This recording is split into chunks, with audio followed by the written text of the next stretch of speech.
It is still beautiful out.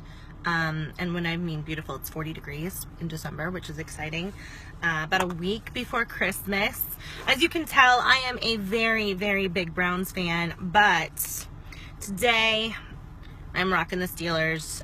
My clients probably would fire me on site if they saw me in a brown shirt. I was wearing my Cleveland shirt last night while I was making cookies with my son.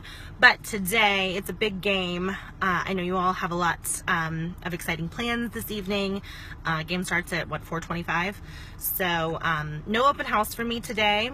I was going to be doing a big open house at one of my favorite listings, but it sold over the weekend, which is great news for me and for my sellers. So no open house. So I'm doing some last minute showings in Moon, kind of in between the $170,000, $180,000 price range.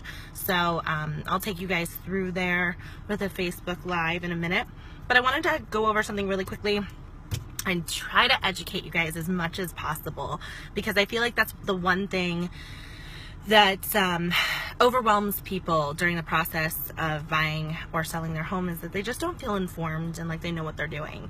And as the professional, it's my job to teach you guys what I already know, because I went through quite a number of transactions, but also some education, continuing education, and licensing courses. So I wanted to touch on the winter markets. One of the questions I get a lot is, how many days has it been on the market? Sometimes people ask that question because they think if it's been on the market for a long time, we can lowball them. They're desperate. It's not always true. So there's a difference between the initial list price and where the current price is now.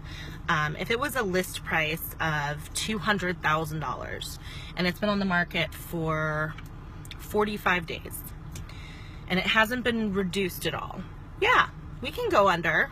I don't have a problem with that. I'm making an offer of 185 and seeing what happens. But if it is list price, initial list price of 200,000, it's been on the market for 265 days and now it's priced at $165,000, you're not going to get the property for 120 just because it's been on the market for a long time. Unless it's a foreclosure situation or some crazy, ridiculous, desperate need to sell.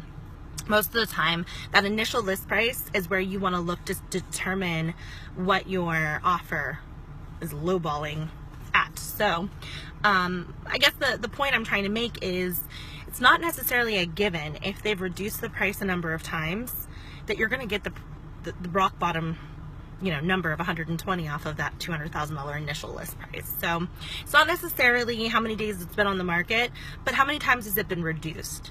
I often tell my buyers, my potential buyers, when they're getting ready to put in an offer on a home, look at what the seller's bottom line is. So let's take a very, very easy way to compute that is, if they are getting $165,000 for their home, they roughly have, and this is a very rough estimate, after commission, transfer taxes, on all of their closing costs, whether it be taxes that they haven't paid, their rough estimate is 10% less than what your offer is. So if you offer $165,000, just knock off $16,500 as an automatic. That doesn't include seller's assist, but that is kind of a good way to determine what they're netting, so that you understand what that looks like to the seller. When you ask me whether or not you're going to offend a seller, it's a good way to be able to determine how much did they buy the property for? Are they going to lose money? Are they going to be writing a check at closing? Those are the things that we kind of try to figure out when we are making that offer. So when I'm looking at a house that is not being reduced on a regular basis by the seller, sometimes that means they don't have to sell. So that's one of the ways that you can determine whether or not they're going to play ball with you too.